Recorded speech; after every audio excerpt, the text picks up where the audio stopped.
नमस्कार. मी डॉक्टर दत्ताजीराव जाधव, गोकुळच्या किसन पाटलांचा मुलगा, स्टॅटिस्टिक्सचा प्राध्यापक होतो.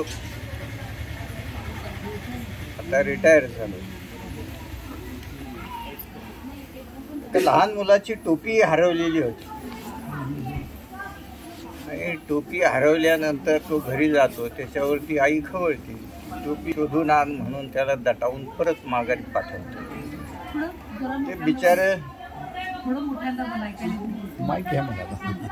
ते बिचारे टोपी शोधत ती टोपी काय सापडत नाही.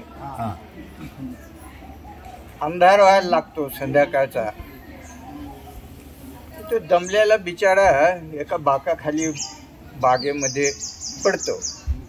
तेवढ्यात एक जोडी येऊन त्या बाकावरती बसते आणि मग त्यातला प्रियकर आपल्या प्रेयसीला म्हणतो की तुझ्या डोळ्यामध्ये मला काय काय दिसतंय. सागराची गहिराई दिसते, जे आकाशाचं काहीतरी अखंडत्व वगैरे दिसतंय.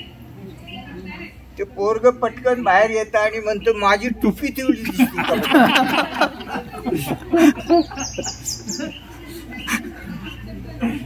तर तसे मी आज आलो ते टोपी शोधण्यासाठी आलं. तुमच्या दिंडीमध्ये तुम्ही घेतलंय तर मी तुमच्यातलाच कुणीतरी आहे, भले शेवटचा का माणूस असे ना. तो आला, माझ्या समोर घडलेला प्रसंग आहे. तो आला, ती आली, ती जरा बाजूला गेली, तोही तसाच बाजूला गेला. दोघेही हळूहळू बोलले,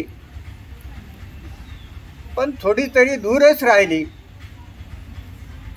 आणि म्हणूनच सुरक्षितपणे विरुद्ध दिशेने निघून गेली.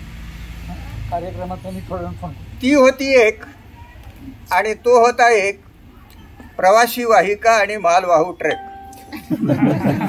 मला संधी